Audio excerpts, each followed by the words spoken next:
Olá, pessoal! Hoje a gente está começando mais um episódio de uma série de 8 episódios onde a gente está abordando um pouco sobre as carreiras da medicina veterinária. No episódio de hoje, nós vamos fazer um pouco diferente, né?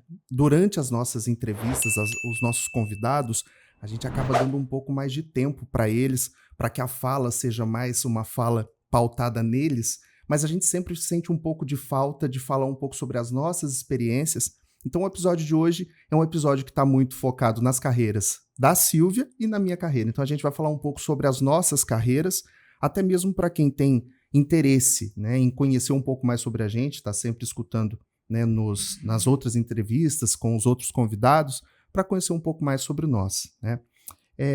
Como eu sempre faço, como eu sempre começo, né, eu acabo sempre voltando, né, lá no começo da formação profissional, questionando, entendendo como que foi aquelas escolhas. Começo dando boas-vindas à Silvia, né, que está sempre comigo aqui como co-hosting. Hoje vai ser mais um bate-papo, uma conversa. Silvia, eu começo te perguntando, né, falando um pouco sobre as escolhas, né, como que você lá na sua infância, adolescência, como é que você acabou tendo interesse pela medicina veterinária? Bacana. Eu sempre quis ser veterinária, Renato, né? Eu acho que vem uma coisa de infância mesmo. E de sempre estar com animais. Então, na minha casa sempre teve cachorro, gato, né? Os meus pais gostam. E eu passava a infância na fazenda de uma tia minha. E lá a gente tinha esse contato com os animais. Então, eu sempre gostei de animal e eu acho que até a família falou, sempre vai ser veterinária, gosta, né? E aí chegou na época da faculdade de escolher uma profissão e eu não tinha dúvidas que seria a medicina veterinária. Então, acho que isso vem desde pequeno, mas eu levo muito em consideração a infância, né? O contato com animais, minha mãe sempre incentivou isso, a gente tinha animal e a gente tinha que cuidar, né? Então, aquilo, tem que dar ração, tem que saber, ficava doentinho e a gente acompanhava no veterinário.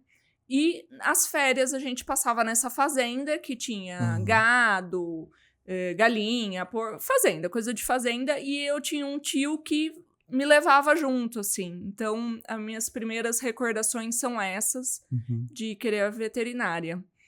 E você, como que foi a sua escolha? Conta aí. Comigo, assim, na verdade não tem como eu falar da escolha sem falar um pouco da família como um todo. Sim. A minha família é uma família de professores, então todo mundo lá em casa é professor. Então a gente, eu me recordo de, nas férias, né, ou então naqueles eventos que os professores fazem de final de semestre, eu sempre acompanhando a minha mãe em escola, sempre rodeado de professores. Então o meu ambiente, mesmo os ambientes mais descontraídos, sempre foram ambientes muito com professores, né? Então, acabou sendo muito influenciado por isso, né? A medicina veterinária, ela acaba aparecendo para mim, né, a partir de um momento, né, que eu estava um pouco em dúvida em qual carreira, né, que caminho eu seguiria, né, e na ocasião eu fui fazer aqueles testes vocacionais. Bacana. Né, para tentar fazer um direcionamento, entender qual carreira eu seguiria, né? Mas sempre teve aquela vontade de ser professor, por estar nesse ambiente, por estar nesse meio. Então, eu sempre queria fazer, eu queria uma profissão, mas eu queria aula, eu gostava, eu via aquilo e eu tinha um interesse muito grande por aquilo. E eu sempre gostei muito de ensinar, né? Eu sempre gostei muito disso, né? De pegar e tive sempre muita facilidade de, às vezes, pegar assuntos muito complexos e conseguir fazer síntese desse conteúdo e explicar para uma outra pessoa de uma forma mais simples, né? Eu sempre acabei fazendo dessa forma, né? Então, grande parte do caminho foi eu queria ser professor e a veterinária, ela aparece como um teste vocacional, né? Eu tinha muito interesse por várias áreas, né? Eu sempre brinco que a pessoa que tem que gosta de estudar, que era o meu caso, né? Modéstia à parte, eu sempre gostei muito de estudar. E quando você gosta de várias áreas, né? Igual lá no ensino fundamental, médio, eu sempre tinha interesse por várias áreas, gostava delas, né? Então foi muito difícil, eu acho que é muito difícil para quem tem esse perfil de escolher qual caminho, porque gosta de muita coisa, né? Então, eu lembro que a minha mãe, porque a minha mãe é pedagoga, né? Então ela tinha muito contato com psicólogos. vamos fazer teste vocacional. E aí eu fiz e na ocasião ficou entre biologia e medicina veterinária. Tá. Né? E acabei seguindo pela medicina veterinária, né? E assim, foi uma... Mas entrei já na medicina veterinária querendo na sala de aula, querendo dar aula. Ai, né? que bacana. É. Muito bom. Então assim, e eu acho que uma coisa que é interessante a gente pensar também é, depois do momento que a gente está dentro da faculdade, né, o motivo das escolhas, o que leva a gente a escolher algumas áreas, né? Hoje a tua área de atuação é bem na inspeção, né, e em toda essa parte de consultoria veterinária para produção de alimentos, né, no geral. Né? Então, eu queria entender como que foi esse caminho, né? Porque a partir do momento que você já estava dentro da faculdade, o que te levou a escolher, eu quero a inspeção? Foi direto, assim, um primeiro caminho? Não foi. Foi engraçado porque a gente, principalmente acho que a mulher, ela vai muito pra clínica, né? Sim. E aí eu fiz no interior de São Paulo, faculdade, e eu fiz estágio numa clínica de pequenos. Acho que eu fiz 3 meses nessa clínica, só que eu gostava, ia bem, tudo, só que eu tinha aquela sensação que eu tinha que esperar o animal chegar. Sim. E eu sou muito ativa. E aquilo me dava um pouco de frustração, sabe? Eu falava, não é que vai ter toda hora, né? Às vezes você passava o dia ali e não tinha o que fazer. Sim. Você ia fazendo outras coisas, mas não era atender o animal, né? Então isso me frustrou um pouco. Aí eu falei, bom, já que eu gosto, eu vou para grandes. E aí eu fiz um tempo grandes, mas não era uma coisa que eu falei, vou seguir. Até porque eu não tenho parentes, né? Já não tinha mais esse meu tio, não tinha essa fazenda, nada. Falei, é mais difícil. E aí, no penúltimo semestre, entrou a área de inspeção. Sim. Eu fiz a faculdade de tempo integral, né? Entrou a área de inspeção e a minha aula de inspeção era sexta-feira, final de tarde, Renato. Nossa. Aí não tinha quase ninguém na sala, né? Interior, imagina, sim. Todo mundo tava... E o meu professor, ele trabalhava numa empresa muito grande ali na região. Ele era concursado. E aí ele chegava para dar aula às 4h30, 5 horas da tarde. E ele chegava muito cansado. Muito cansado. E ele chegava sem material para dar aula. Ele sentava e falava. Ele sabia o que ele estava fazendo. E eu olhava aquilo, Renato, eu falava, cara, sexta-feira, ele acabado. Mas a hora que ele entrava na sala, ele se transformava, assim, sabe? O olho dele brilhava. Falei, bom, quero ser esse cara. Eu quero falar da minha profissão e eu quero que o meu olho brilhe. Eu quero ser feliz sexta-feira no final da tarde, cansada, sabe? Sim. E aí vem a parte de estágio curricular. E na minha época era muito difícil você conseguir em frigorífico, em laticínio, né? Acho que no geral, eu lembro que era bem difícil. Era difícil conseguir estágio, né?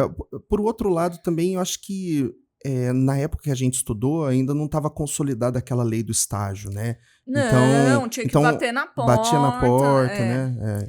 A parte burocrática não existia muito, né? Não existia. E aí eu vim passar férias de junho aqui na minha cidade. E aí, comentando com meu pai falou assim, eu tenho um amigo que tem um frigorífico. Que ele tinha acabado de conhecer, assim, né? Aí ele falou, eu vou pedir, né? Nada como pai, né? Pai e mãe, eles fazem tudo. E aí ele comentou e esse moço falou, não, pode vir. E aí eu comecei, fiz as férias nesse frigorífico, assim. E aí eu comecei como estagiária e era 6 meses, né? Sim. Que você ficava no estágio. Só que aí eu sempre perguntando, sempre me interessando e fazendo pergunta, o dono do frigorífico falou, não, seu estágio vai acabar, mas eu vou te contratar. Então, eu terminei o estágio já contratada. Entendi. Entendeu? E aí eu fiquei... Então, assim, você nem acabou escolhendo muito o que eu vou fazer, já estava pronto. Já estava pronto, porque eu assisti a aula desse professor, eu via que ele gostava e era aquilo que eu queria, né? Eu queria ser assim. E aí eu fui, a hora que eu entrei na indústria, a gente fala, a gente que é dessa área, a gente fala assim, o bichinho da indústria picou a gente, né? E aí você não consegue sair. Porque a indústria, ela é fascinante. Ela tem muitos caminhos e a coisa acontece, que não acontecia na clínica. Entendi. Então, você não tem muita rotina na indústria. Cada hora é um problema novo, uma solução, né? Tem a questão de estudo também, você precisa estar sempre atualizado com as legislações e tal, mas é animado, é rápido, né? Então, é dinâmico. É dinâmico, super dinâmico. Então, assim, a área de inspeção, ela é bem grande. Sabe uma coisa que eu queria puxar aqui? Isso que você falou de colar em alguém que está ainda dentro que está na faculdade, mas é alguém que já do mercado de trabalho. E eu acho isso muito importante, assim, com algum tempo de sala de aula, né? Eu já percebi isso, né? Que a gente já falou até isso aqui com alguns convidados, né? Que não é aquele aluno que tira 10, que é o aluno que vai conseguir se encaixar no mercado de trabalho. É aquele que faz networking, né? E eu acho que é isso. Algumas áreas dentro da medicina veterinária, elas são muito pequenas do ponto de vista, assim, é um núcleo muito fechado, né? Em algumas áreas.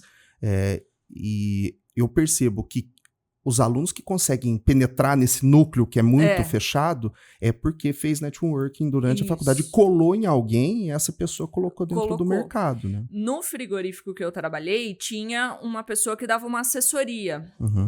Uma pessoa muito conhecida que dava assessoria e ele estava lá, acho que 2 vezes no mês, alguma coisa assim. A hora que ele chegava, ele é médico veterinário da área de inspeção, eu grudava nele. Eu falava, bom, agora é minha chance de aprender tudo. Sim. E aí ele dava treinamentos e tal. E aí eu fui sempre muito curiosa. Eu sempre fui muito curiosa e eu sempre corri atrás, sabe? Sim, sim. Então isso que eu acho importante e a faculdade dá isso, né? Sim. Ela dá essas oportunidades em várias situações. Eu percebo que os alunos às vezes estão muito passivos, né? Muito passivos. Aguardando que alguém bata...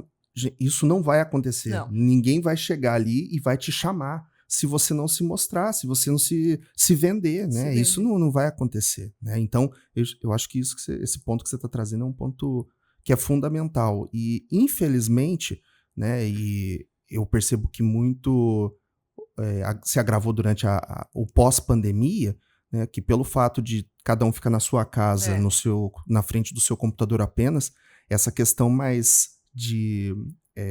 essa questão social, o diálogo, a comunicação, ela foi muito fragilizada, né?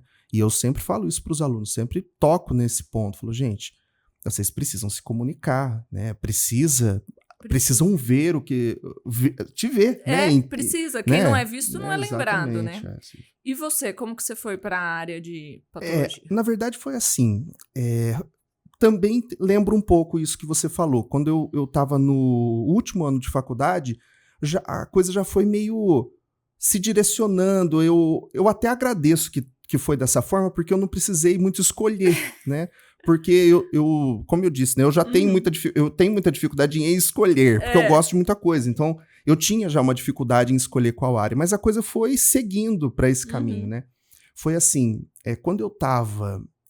no meu 3º ano de faculdade, mais ou menos, eu tive patologia, né? Que foi na época, né, era uma grade mais tradicional, que era uma grade que tinha a patologia geral e a patologia especial. Acho que você teve isso também, né?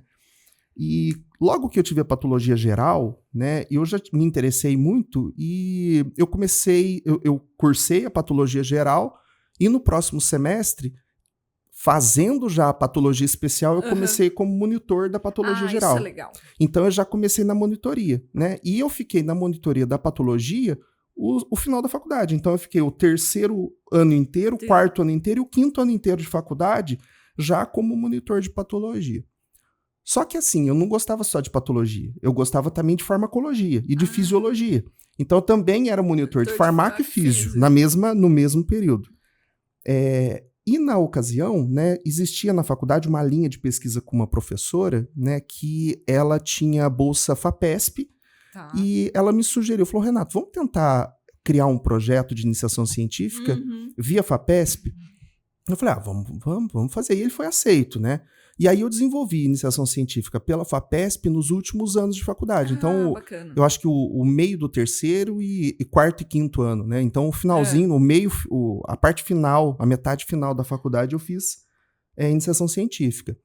Quando eu estava indo para o último semestre, né? Eu estava no meio do último ano, né? Que na medicina veterinária, pelas diretrizes curriculares, o último semestre é um semestre de estágio externo, né? Externato, que a gente chama. Então, eu tinha interesse, né, por algumas áreas, né, e eu conversei com essa professora e falei para ela que eu gostava muito da patologia, embora eu estava ali na física e na farmácia, eu gostava muito de patologia. E na época ela me sugeriu, ela falou, Renato, o meu orientador de mestrado e doutorado, ele é professor no departamento de patologia da Universidade de São Paulo. A gente pode estreitar laços e conversar com ele. E aí eu fui conversar com esse professor, né? Aí fui lá, né? Fui lá de novo, né? Fui lá na USP, marquei um horário com esse professor, fui conversar com ele, fui entender como era o processo ali, e perguntei para ele se eu poderia fazer os 6 meses de estágio dentro do laboratório dele, né? E ele topou, ele aceitou, né? Então, os últimos 6 meses de faculdade eu já fiz dentro do laboratório dele, no departamento de patologia, dentro da Faculdade de Medicina Veterinária e Zootecnia da Universidade de São Paulo. E aí eu comecei a fazer esse estágio. É claro que eu me encantei, né? Eu estava imerso ali dentro de um ambiente totalmente científico e que eu sempre gostei muito, né? E um ambiente com bastante professores também, um ambiente que eu ficava muito à vontade. E foi um caminho que eu fui seguindo, né? Então, e aí o que aconteceu? Quando foi ali para... Eu fui em julho desse ano fazer o estágio e ficaria até dezembro, 6 meses. Quando foi ali meados de outubro, eles abriram um edital para mestrado. Aí você já enganchou. E aí eu falei, quer saber, eu vou pegar esse edital aí, vou estudar isso aí de ponta a ponta. Eu lembro que tinha um conteúdo gigante, assim, para ser abordado. Aí eu peguei esse conteúdo, estudei esse conteúdo, prestei a prova do mestrado e passei. Passou. E aí o que aconteceu? Sabendo já que eu estava aprovado, eu já entrei com a documentação para mestrado via FAPESP também, porque eu já queria ir de vez para São Paulo, porque eu ia sair do interior e ia para São Paulo, né? Eu queria já ir com bolsa. E aí deu certo, né? Eu fui para São Paulo, eu lembro que em janeiro do outro ano eu já comecei a fazer o mestrado, ainda sem bolsa, porque levou um tempo para a bolsa começar a cair, mas logo depois de alguns meses já começou, né? Então, aí eu fiz o mestrado já na patologia pela FAPESP, né? E aí foi um período aí de 2 anos, 2 anos e meio, mais ou menos, que eu fiquei no mestrado. Aí eu já fiquei imerso mesmo ali na patologia. E o departamento de patologia lá da USP, ele tem um viés forte também na área da imuno e da farmaco. Né? Então, assim, eu gostava bastante da área, né? E foi uma pesquisa bem com foco em neurociência, né? Que eu trabalhava com a expressão de alguns hormônios. Tá. Você falou dos monitores, né? Eu recordei. E isso na faculdade é muito bacana. Então, o pessoal que está assistindo a gente, isso eu acho que traz uma oportunidade enorme, até de você ter contato com outros alunos de outros anos, ter contato com os professores, com a coordenação. Essa parte é bem interessante do aluno ir atrás dessas aulas de monitoria, né? Ou às vezes até tem aluno que tem dificuldade em alguma matéria e você ensina. Eu lembro que tinha bastante disso, né? Eu vejo muito que a dificuldade do aprendizado, ela está muito relacionado com o fato do aluno, às vezes, não encontrar a melhor forma de estudar. Eu percebo muito isso, que às vezes eu vejo o aluno que tem muita dificuldade, ele leva um tempo até entender, engrenar, e quando ele descobre a forma que ele entende, que ele estuda, vai longe. Eu já vi isso acontecer inúmeras vezes, né? Então, eu acho que isso é bem interessante. Você falou também um ponto aí sobre que você tentou algumas áreas e aí não gostou da área, tentou outra. Eu acho que isso é a melhor forma, né? Eu acho que a gente já conversou isso aqui também. Né? Que eu acho que é muito importante, mais do que saber o que você quer, é saber o que você não quer. Isso. E aí você vai por eliminação, né? Você vai eliminando as áreas que você aparentemente não tem muito interesse. Mas tem que tomar um pouco de cuidado também. Já vi alunos entrarem na faculdade sem interesse por uma determinada área, por algum motivo se encanta com aquela área, ou então forma, não gostando daquela área, o primeiro emprego que aparece naquela área, e aí tem que correr atrás do tempo perdido, né? Tem que estudar. E o que eu acho importante, e isso aconteceu comigo, é a gente se conhecer. Então, por exemplo, para mim, a hora que eu fiquei na clínica lá um tempo, que eu tinha que ficar sentada, esperando. Então, aquilo para mim não era legal. Como se, né? Nem como estudante, mas como Silvia mesmo, como pessoa. Eu queria uma coisa animada. Então, assim, o momento que a gente se conhece, a hora que você tá fazendo estágio, é mais do que estar lá cumprindo horas ou querendo ajudar. É você ver como que é o seu dia a dia, se você gosta de usar luva cirúrgica, né? Se você gosta daquilo ou não, ou se você gosta de dar aula. Então, eu acho que é mais do que estar fazendo estágio, é estar inteiro ali, né, no processo. Né? Me incomoda muito, eu fico muito incomodado, assim, pelo fato de perceber o aluno ou o estudante, né, ou mesmo lá o formado já, procura, ou tendo que fazer alguma atividade por obrigação. Isso me incomoda muito. Né? Eu acho que quando você faz alguma coisa que você está realmente afim, você manifesta isso para as pessoas, né? As pessoas veem que você está interessado, está empenhado, está querendo fazer, né? E assim, algumas pessoas falam, mas eu não vou fazer mais do que a minha obrigação. Só que pra gente que tá do outro lado, que tá observando, você tá vendo ali quem faz, quem não faz. E assim, vamos ser sinceros, quando essa pessoa forma e que vem algum pedido, alguém faz alguma pergunta, você conhece alguém, você vai lembrar, você vai lembrar da pessoa, mas você vai indicar aquele que você sabe, você não vai nem lembrar dele. Nem vai lembrar. Né? Bom, eu vou contar é simples isso. Eu vou contar uma história muito engraçada, porque nesse frigorífico que eu trabalhava, tinha um arquivo de metal. Sim. E toda vez eu tinha que mexer naquele arquivo para ver rotulagem. Antigamente você tinha que imprimir a rotulagem que você mandava pro mapa e tal. E era bagunçado aquele arquivo. Chegou um dia que eu falei assim, quer saber, eu vou arrumar esse arquivo. Mas era arquivo, Renato, de 10, 12 anos. E eu arrumei o arquivo por ordem alfabética, tudo. Um dia o proprietário chegou e falou assim, precisa do rótulo tal. Eu era estagiária ali, falando comigo. Falei, tá ali. Levantei e abri o arquivo, tudo organizado. Naquele momento, ele falou assim, quem arrumou o arquivo? Falei, fui eu, tal. Ele falou assim, então tá bom. Naquele momento, o proprietário, que não me encontrava, assim, ele começou a me ver com outros olhos. Porque é iniciativa. É isso que a gente fala, né? E precisa você ter a iniciativa. Às vezes, não era nem minha função arrumar o arquivo, mas eu mexia todo dia naquele negócio e tava me incomodando. Mas o que eu gosto mais desse caso aí que você mencionou é que, assim, você não arrumou para ser vista. Você arrumou porque realmente te incomodou. Exato. Eu acho que esse que é o ponto. Esse que é o ponto. E hoje, a juventude aí, o pessoal, precisa disso, precisa se mostrar, né? A gente sente essa dificuldade, assim. Os nossos convidados falam bastante disso também, né? Dessa proatividade, desse network, né? Então, você que tá aí assistindo a gente, faça amizade, seja conhecido, né? Exatamente. Que você vai encontrar o seu caminho. Isso é fato. Com certeza. Ô Silvia, eu queria falar agora um pouco, já que a gente falou sobre as escolhas, né, tanto da medicina veterinária quanto seguindo alguma linha dentro, né, alguma área de atuação da veterinária, eu queria entender um pouco sobre o teu dia a dia da profissão, né, entender um pouco mais sobre o teu trabalho hoje, como em quais segmentos você atua, o que é a sua rotina diária. Então, em 2016 eu abri minha empresa de assessoria, saí do frigorífico e abri a minha empresa. Então, hoje eu sou responsável técnica de algumas empresas, tá? Fixo, eu tenho 7 clientes que eu atendo com responsabilidade técnica, tá? Na área de alimentos. Então, eu sou responsável técnica de alguns supermercados, laticínio, charcutaria, pescado, enfim, diversas áreas aí, em diversas cidades também. Isso é importante a gente falar, né? Que às vezes a gente fica só na nossa cidade e fala assim, não vou achar, né? Trabalho. Então, o caminho ele vai se abrindo, tá?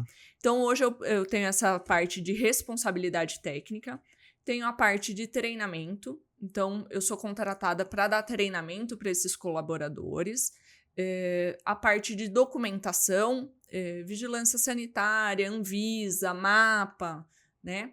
E eu também trabalho para transportadoras, tá? Transportadoras que armazenam e transportam alimentos.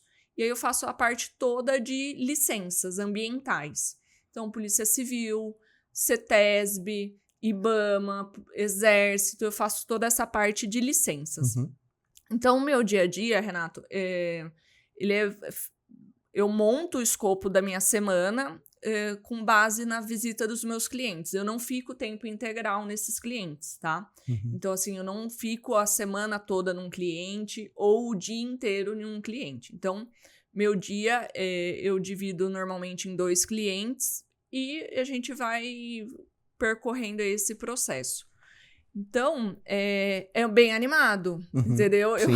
É dinâmico também, né? Se era era dinamismo que você procurava, eu encontrei. Encontrou dinamismo. Então, essa parte da responsabilidade técnica é muito bacana. Porque você consegue atender vários clientes, você consegue estar em cidades diferentes ou mesmo na sua cidade. E aí eu lido também com os colaboradores, né? Que é essa parte que eu gosto também, de treinar, de capacitar, de explicar o porquê que eles têm que fazer aquilo, né? Seguir aquele processo. Normalmente eu também já dou nos meus clientes esses treinamentos, porque se eu não tô lá como RT, responsável técnica, eles estão manipulando o produto. Então eu preciso ter essa confiança neles e eu preciso ensinar como eles têm que fazer. Então, foi por aí. Entendi. E você? Como que você tá aí no seu dia a dia? Hoje a minha rotina, ela é, como eu já comentei algumas vezes, né? A minha rotina, ela tá bem dentro da educação da medicina veterinária, né? Tanto na docência, em algumas disciplinas do ciclo básico, né? Disciplina do ciclo básico são todas aquelas disciplinas do começo do curso, né? Tá. Eu sempre tô bem focado nessas. Eu comecei a dar aula, né, como professor assistente. E o modelo dessa instituição, quando eu comecei, era uma instituição que ela tinha uma grade tradicional, né? Então, quando eu digo grade tradicional, cada disciplina cada conteúdo tem a sua disciplina. Os conteúdos não são mistos dentro de uma única disciplina. Então, eu comecei como assistente e o assistente, ele tá ali, o que aparecer vai, né? Então, assim, essas disciplinas básicas, foram um período aí de uns 2, 3 anos, que eu tive que voltar a estudar muito, né? Entendi. Por quê? Porque eu entrava numa aula de anatomia e assistia uma aula de um professor, uma aula teórica, depois a gente dividia a turma em 2 partes, eu ficava com metade, ele com a outra, e eu tinha que falar a mesma língua. Porque eram turmas que tiveram a mesma teoria. Então eu assistia a teoria para entender a linguagem daquele professor para replicar depois para a turma na parte prática, né? Fazer isso também, fiz muito isso, né, nas ciências morfológicas como um todo, a anatomia, a histologia, a citologia, microbiologia, imuno e a patologia, né? Então eu fiquei muito nessas áreas, né? Nessas áreas do ciclo básico, né? A anatomia e a patologia, para mim, elas andam lado a lado. Se a gente analisa, né, a medicina como um todo, a medicina veterinária, a medicina humana, ela tem esses 2 grandes braços, é isso que define tudo, né? A anatomia é a ciência morfológica, é o normal, e a patologia que é o anormal, que é o que não está certo. Né? Então, a medicina ela é esses 2 braços. Todas as outras áreas saem dela, são linhas dela, né? Então, foi um período que eu tive que estudar muito ali para conseguir falar essa linguagem desses professores. Mas para mim foi base demais isso, sabe? Porque aí depois, os 10 anos depois que eu segui, foram anos assim que... E essas disciplinas do ciclo básico, elas formam a base de todas as outras áreas. Né? Então, me formou eu me tornei um profissional muito mais antenado e com a capacidade de fazer correlação entre as áreas. Porque quando a gente aprende naquele método cartesiano, todo mundo quadradinho numa mesma em gavetas diferentes, com temas diferentes, tem essa dificuldade. E eu percebo que a educação de hoje, ela é uma educação que, se eu não misturar os conteúdos, se eu não mostrar a aplicabilidade e ficar mostrando só um conteúdo muito básico de ciência pura, esse aluno não vai me compreender. Não só o aluno, ninguém vai me compreender. Eu preciso fazer sempre essa correlação com várias áreas, juntar essas áreas para que a pessoa realmente entenda o que eu estou passando, o que eu estou abordando, né? Eu passo isso nos treinamentos também, quando a gente dá de manipulação. Não adianta a gente falar, olha, faz assim. Você tem que explicar o porquê. E muitas vezes eu levo esse colaborador, imaginar a casa dele. né? Eu falo assim, o seu setor é uma geladeira grande. Então, como que você faz isso? Precisa trazer esse dia a dia. E eu acho que hoje ainda mais, né? Com certeza. A educação hoje tem que estar assim, né? Com certeza. Para agregar, né? E em tudo, né? Em todas as áreas a gente percebe que isso está ocorrendo, né? Mas então, voltando na questão lá da minha área, do que eu realmente estou fazendo na rotina, eu abordei esse ponto porque hoje em dia nas minhas aulas eu tento sempre fazer isso, né? Por exemplo, hoje a minha aula ela é muito voltada na patologia, né? Só que assim, quando eu vou dar uma aula de patologia, eu não posso chegar ali já na necrópsia e já realizar a necrópsia de uma forma muito técnica. É claro que eu preciso dessa parte técnica, né? Mas eu preciso contextualizar aquela pessoa, né? Então, vou começar a fazer a necrópsia ali, eu preciso relembrar a anatomia. Eu preciso voltar em pontos da anatomia. Voltei lá naquele ponto que eu aprendi lá atrás, né? Então, assim, foi importante por quê? Porque eu tive que estudar um conteúdo, me aprofundar no conteúdo. Então, eu só consigo mostrar o alterado se eu comentar com esse aluno, mostrar o normal. E várias vezes, às vezes estou fazendo ali uma necrópsia, vejo uma estrutura anatômica didática, bonita para ser mostrada. Né? Eu chamo a turma e falo, pessoal, olha isso daqui é tal coisa, tal. E eu abordo a parte anatômica mesmo fazendo a patologia. Né? Então, é importante isso. Ou então, né, uma área que eu gosto muito, que é a micro e a imuno, né, até dou aula de microimuno, que eu, especialmente na micro, eu consigo juntar a patologia com a micro. Então, eu posso, por exemplo, levar um coletor ou um suave, fazer coletas no animal e depois levar para o laboratório, inocular em alguma placa, né, e fazer o link entre essas duas, né? Eu lembro de uma ocasião também que eu dava aula com outro professor e o foco desse professor era mais o histopatológico e o meu era um foco mais da necrópsia em si. Então a gente juntava e fazia um negócio sensacional, porque eu fazia necrópsia, durante a necrópsia ele entrava, ele fazia algumas coletas citológicas e já levava para o laboratório. Eu terminava a necrópsia, quando eu estava encerrando, ele já estava voltando com as lâminas, a gente projetava e já fazia um fechamento ali do caso. Muito bom. Né? Então, assim, isso é interessante, né? E a minha rotina hoje em dia ela está muito voltada para isso. A docência está nesse caminho. Só que eu tenho uma outra vertente também, que é a gestão. Gestão na educação, que eu sempre gostei muito, né? Que logo que eu me formei, eu comecei como professor assistente, né? Passado alguns anos, né? Eu já comecei a me interessar pela coordenação, né? E até comecei ali como vice-coordenador, a me inteirar um pouco mais sobre os assuntos de coordenação, de educação. Fui entendendo um pouco sobre esses processos, comecei a participar de alguns eventos, alguns seminários voltados para a educação na medicina veterinária. E aí esse gosto ele foi aumentando, eu fui gostando cada vez mais dessa área, que é uma área que pouquíssimas pessoas têm interesse, né? As pessoas não pensam logo de cara em seguir.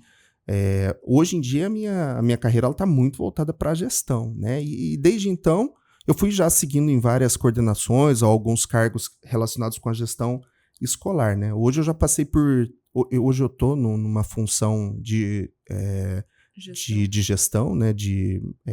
O que a gente poderia dizer que é uma coordenação de curso, né? É o que a gente chama de orientação pedagógica. Eu acabo estando nessa linha, porque pelo fato de sempre ter gostado. Continuo dando aula, né? Porque o que realmente motiva é a sala de aula, né? Até a gente já conversou sobre isso. Tem algumas coisas que na docência não são tão gostosas de fazer, aplicar prova, corrigir prova. Essa é uma parte mais chata, mas faz parte do processo. O que motiva, assim, que faz o coração bater forte é pisar numa sala de aula e dar um aulão. Né? Você olhar para o aluno, você vê que o aluno está no mesmo ponto, né? Isso aí é maravilhoso. E o da área de inspeção é uma auditoria, né? Exatamente. A hora que você recebe uma auditoria e você passa naquela auditoria e o reconhecimento vem e você passa para os colaboradores que todo o trabalho que foi feito tá ali. Então, em cada área tem as suas dificuldades, isso é legal a gente falar. Mas tem os momentos que você fala assim, nossa, é isso mesmo. Sou feliz nessa parte, gosto disso. Então, acho que é isso, né? Cada área aí da veterinária tem que faz o coração bater mais forte. Eu queria puxar esse gancho aí das dificuldades. Não existe área que não vai ter dificuldades, né? Todas as áreas vão ter dificuldades. Eu acho que a gente entender que a vida ela é linear, tá errado. Ela é altos e baixos, né? Isso. Aí quando você afasta um pouco a visão da sua vida, aí você vê que entre os altos e baixos tá indo bem, né? Mas que existe altos e baixos, eu não tenho dúvida que existe. Tem momento da profissão que você não tá feliz, tem momento que você tá, né? Isso não é segredo né? E eu acho que isso é a gente tem que falar dessas questões, né? Mas é claro que existem essas oscilações, né? Mas leva tempo para a resposta começar a aparecer. Isso eu acho outra coisa que a gente precisava focar também, Renato, de falar aqui, porque a gente já tem uns bons anos aí de formados e não é no começo que as respostas vão vir, os convites, né, as oportunidades, às vezes vem, mas depois de 10 anos que a gente tem aí por baixo de formado, hoje a gente tem uma estabilidade e a gente consegue ver o processo que a gente percorreu. Quando você está na faculdade, você quer algo instantâneo, né? Você quer começar logo o estágio, você quer já saber o que você vai fazer, e às vezes não vem assim, às vezes demora, né? E tá tudo certo. Sim. E tá tudo bem ser assim, né? Com certeza. Eu acho que o fato também... eu tava conversando hoje com um professor, na sala dos professores, tava conversando com ele. A gente tava falando sobre quando a gente é jovem, mais novo, né? A gente acaba aceitando as coisas mais fácil, com menos medo. Sim. Eu tenho a impressão que conforme o tempo vai passando, a gente... eu não digo medo, mas a gente vai ficando um pouco receoso em aceitar algumas coisas. É o que até a gente conversou com a Aline recentemente, né? Isso que eu ia falar. Você começa a poder falar não. Não, isso. Né? Falar, acho que isso não é por aí, isso eu não quero. Então, acho que a gente começa... depois de um tempo, a poder escolher, né? Isso é fundamental, muito importante. E é com o tempo. E eu tenho aluno que sai achando que vai ganhar muito já no primeiro ano. Não vai. Não vai. E aqui não é praga, não é praga. Mas é que o caminho não é assim. É claro que você pode ser uma exceção, né? Você pode ser um ponto fora da curva ali. Mas assim, no geral, o que a gente vê, né? E aí eu tô sendo bem generalista aqui. Sim. O que a gente percebe é isso, a pessoa forma e leva um tempo até se entender, se conhecer, saber realmente o que quer fazer, né? E esse tempo só vem com a maturidade. E eu acho que é a maturidade profissional. Né? Eu vejo na minha área, tem bastante gente, mas tem muita gente que também não entrega um serviço bom. Sim. Entendeu? Isso que também é o seu diferencial. Então, se você for competente, se você se dedicar, falar o que você pode fazer, o que você não pode fazer para o seu cliente ou para sua faculdade, para quem está te contratando ali na clínica, explicar o que vai acontecer com aquele animal. Quanto mais você for claro e aberto, melhor é o seu sucesso. Então, isso só vem com o tempo, né? Com certeza. E é bom também aceitar uns clientes ou algum trabalho que você vê e fala, eu acho que não foi bom. Alguma coisa você vai tirar daquilo, com certeza, né? Até mesmo porque você tem que ter sempre ali uma chama, né? Acesa. Sim, ali. De querer... Ou de querer fazer algo diferente, ou melhorar o seu trabalho, né? Uma coisa que eu sempre percebo, assim, a luta... ela é uma luta sempre muito interna. Muito. Eu acho que é esse o ponto. Viver é isso, né? É você ser melhor, né, do que você está fazendo ou sendo. Né? Então, eu acho que é sempre isso. É sempre tentar entregar um trabalho melhor, né? E outra, todo mundo. A gente é autocrítica. A gente sabe o que a gente é bom e o que a gente não é bom, né? Quando foi bem ou quando não foi, né? E eu acho que saber também receber a crítica. Quantas críticas eu já recebi, e tem crítica que eu avalio e falo, tá totalmente fora, discordo, não acho que é por aí. Mas tem outras que eu recebo e falo, cara, é verdade, tô errado, é verdade, posso melhorar nisso aí. Né? Então eu acho que a gente tem que estar aberto aí para escutar e saber que a gente pode melhorar, né? E que as pessoas não estão todas ali, é claro que tem alguns que sim. Mas o mundo não está contra você, né? Eu acho que às vezes alguns recados, alguns pontos que são trazidos, realmente é para fazer ajuste, é para melhorar, né? Eu acho que isso é um ponto importante. E aí eu já queria ir para um outro caminho, né? que é sobre a qualidade do profissional que está saindo no mercado de trabalho, né? Que assim, converso com muita gente. Nós conversamos com muitas pessoas que estão no mercado de trabalho na medicina veterinária. E é quase unânime o que a gente escuta, que o nível, a qualidade que está no mercado de trabalho, ela é muito baixa, né? Por inúmeros fatores, né? Eu acho que um que está em pauta, que a gente sempre está vendo aí, é o aumento que a gente tem dos números de escolas de medicina veterinária EAD, né? Sim. Isso é extremamente preocupante. Uma área que ela é basicamente habilidade manual, né? Como que você vai ensinar essa habilidade manual de forma remota, né? Saber fazer um atendimento de um animal, né? Na sua área, manipular alimentos, né? Tem tem uma série de fatores, né? Que são fatores sensoriais que você não passa isso por uma aula remota, né? Que você vai pegar só fazendo um estágio na área.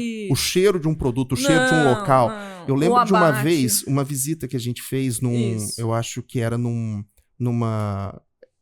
se eu não me engano, era alguma coisa de condimento. E eu lembro que quando a gente entrou, tem um cheiro característico, né? De tempero. De tempero, né? Cara, isso daí é sensorial, isso daí aula nenhuma teórica vai te passar isso aí. E principalmente no nosso dia a dia, né? Eu até te contei recente de um caso de que eu olho para o produto e eu sei se aquele produto tá bom ou não tá. Exatamente. Então, essa dinâmica precisa acontecer, né? Sim. Precisa estar alinhado E a qualidade do profissional, a qualidade. Né? Mas aí, Renato, eu acho que também cai numa situação do comodismo, né? Eu acho que tá muito cômodo você fazer o EAD, claro, eu acho que se tem condições, mas na veterinária tá não tem condição, né? Tem algumas áreas que tudo bem, algumas áreas ok, mas a medicina veterinária, eu acho que pelo fato de ter uma habilidade manual, né, não tem como a gente aceitar, né? Isso é um fato assim que ele deveria ser proibido, não tem como a gente aceitar uma coisa nesse sentido, né? E uma outra coisa também, a gente tem alinhado a isso, né, esses fatores que a gente já comentou, né, do aluno não se envolver, né, na sua formação. E também a gente está falando de qualidade baixa de cursos, né? Sim. A gente tem, se eu não me engano, no Brasil, algo em torno de 600 cursos de medicina veterinária aprovado. Se eu não me engano, no mundo inteiro, somar todos os outros países não dá esse número. Então, a gente tem um número maior do que o resto. Virou uma fábrica de diplomas, exatamente, né? Porque quando a gente olha no restante do mundo, a gente tem muito mais curso do que o resto do mundo somado. Isso é muito ruim, isso é péssimo. Porque o que vai acontecer? Vai inflar o mercado, porque vai jogar nesse mercado um profissional com baixo nível técnico. E esse cara, para se manter no mercado, ele vai abaixar o nível do valor, ele vai abaixar o valor do né, e automaticamente dele. Ele vai entregar um trabalho péssimo. E vai cada vez mais derrubar a profissão, né? A profissão como um todo. Eu vejo na minha área, Renato, que isso acontece, né? O valor que é cobrado por uma assessoria e tal, mas aí depois o cliente volta. Né? Ele vai um tempo... Tô falando na área de inspeção. Ele vai um tempo, pelo valor, não sei o quê, do treinamento, da sua assessoria, mas depois ele volta. Porque ele sabe que o meu trabalho é bom ou de outro profissional é bom. Então, se você é veterinário e você é capacitado, você corre atrás, você entrega um bom trabalho, você sempre vai ter mercado. Exatamente. Mas não adianta você fazer a veterinária por fazer. Não viver aquela profissão, né? Aquele estudo. Então, assim, tem muita gente? Tem. Mas também acho que aumentou o número de pessoas que não são tão capacitadas, né? Mas eu acho muito isso e penso também na imersão. Né? O aluno, o estudante, ele tem que, em qualquer profissão, ele tem que ficar imerso naquele conteúdo ali, né? E respirar aquele ambiente, né? Eu acho que o contato pessoal, presencial, a gente já fez curso, né? Até a próxima pauta que eu vou falar aqui, mas a gente sabe que a conversa ela acontece no COF. No COF. É no intervalo. É no intervalo ali que aquele aluno vai chegar para o palestrante, conversar com ele, pegar contato, conversar, falar o que tem interesse. Ou seja, isso numa sala remota, isso Não numa vai aula acontecer. online, isso não acontece. Não acontece. Né? É nesse momento que o networking está acontecendo. É naquele momento ali que tem a troca, né? A troca de figurinha ali, você vai conhecer as pessoas. E não só o palestrante, as outras pessoas que estão no evento. Né? Porque depois todo mundo volta para a sala, senta e o professor segue, o palestrante segue. Muda né? o palestra. Né? E às vezes o aluno, eu tenho receio de levantar a mão e fazer uma pergunta. Então é o momento ali para você conversar pessoalmente com a pessoa, né? Acho importantíssimo isso. Eu acho importante a gente falar dos cursos, até porque... Que foi como a gente se conheceu, né? A gente se conheceu fazendo cursinho, colegas em comum. Né? Que trouxeram essa possibilidade pra gente, né? Sabendo que a gente conhecia vários profissionais, professores, né? Se a gente teria interesse, né, em colocar esses cursos, rodar esses cursos, né? E a gente fez muito curso, né, Silvia? Muito curso. E isso fez a gente conhecer mais gente ainda. Mais do né? que a gente já conhece. E hoje eu tenho muito contato, Renato, e você também tem, com os alunos desses cursos. Com certeza, exatamente. Alunos me indicando a trabalho, eu indicando alunos a trabalho, tirando dúvidas. Então, eu acho que esse aluno que está escutando a gente, faça curso, né? Se atualize, esteja no mercado, esteja andando assim por aí. Como né? não só o curso livre, mas a própria pós-graduação também. Mas aí eu deixo um alerta aqui. Tem que tomar cuidado com a pós-graduação que está escolhendo, né? Tem pós-graduação boa e tem pós-graduação ruim. Igual tem graduação boa e graduação ruim. Não é só valor, e né? não é só valor. Valor financeiro, exatamente. Né? Leia muito, estuda muito sobre as que você está querendo ter interesse em fazer. Conversa com quem já fez, eu acho que isso é fundamental. Especialmente em pós-graduação, eu acho que as pós-graduações que têm um foco prático, elas são melhores. A gente sabe que tem muita pós-graduação aí que ela é muito EAD, ela é muito teórica, tem que tomar um pouco de cuidado com isso. É claro, né, que nesses casos, eu sempre pergunto, você quer o diploma?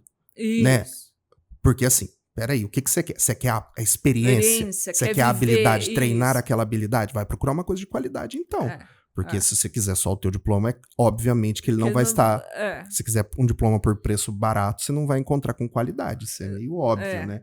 Então, assim, é um ponto importante, né? E sempre correr atrás desses conteúdos, correr atrás das áreas que você tem interesse, né? Estudar, né? Seja fazendo pós-graduações ou fazendo cursos livres. Eu tenho a impressão muito que os cursos livres, eles podem te ajudar a dizer não. Exato. Porque você pode fazer um curso livre, você não vai ficar preso numa pós-graduação ali em 1 ano, 2 anos, mas você vai fazer um curso curto que você vai entender um pouco sobre o mercado, se tem interesse ou não gosta daquilo. E conhecer pessoas diferentes, porque você consegue fazer mais cursos, né? Exato. Então, eu me lembrei aqui, quando eu estava fazendo faculdade, teve um momento da faculdade que eu me interessei muito por silvestres e fiz alguns cursos na área de silvestres. Bacana. E gostei muito, mas ainda eu percebia que eu gostava mais de outras áreas, né?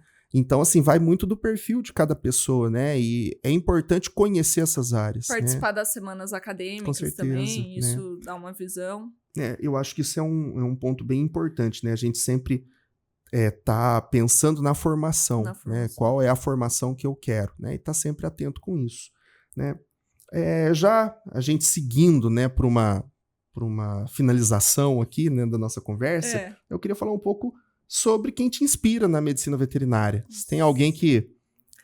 Tem várias. Ou na medicina veterinária, ou na sua profissão, no que você faz hoje em dia?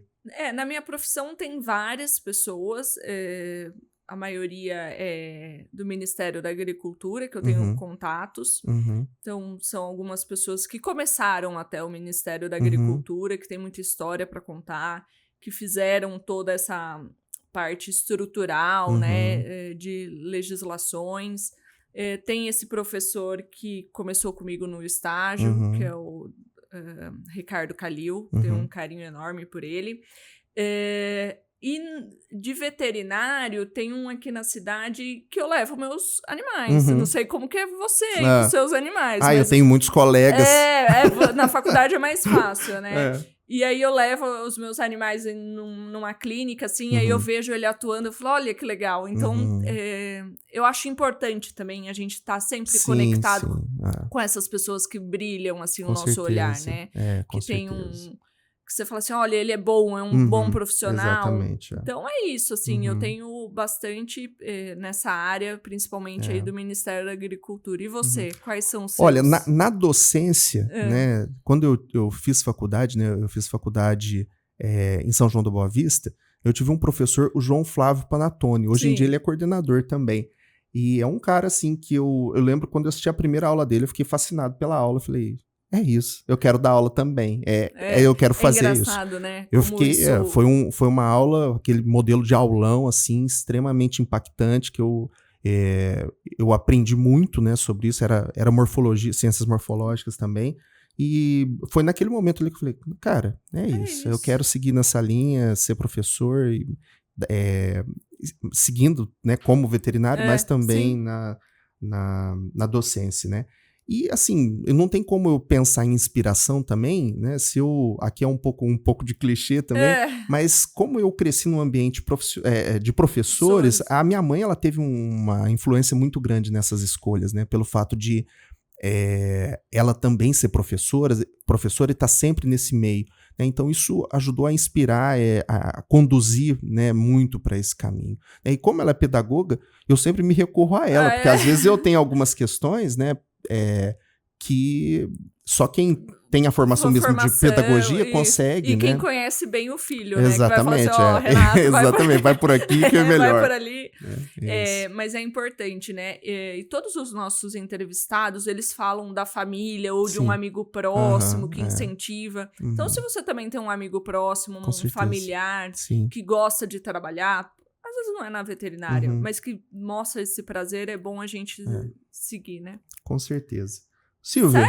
Certo, Silvia, eu agradeço muito, né, por esse bate-papo, por essa conversa. Foi ótimo.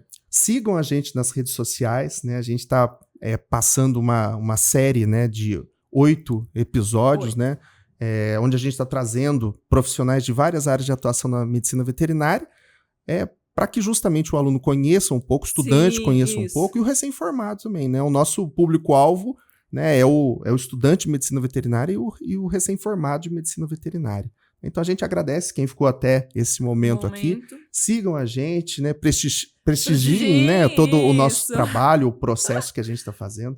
É isso, muito obrigado. Isso aí. Obrigada, queria agradecer pela amizade também. Acho que essas amizades abrem portas aí. Com certeza. Obrigada. Pessoal, curte lá e para vocês que a gente está fazendo isso. Exatamente. Muito obrigado. Valeu, obrigada.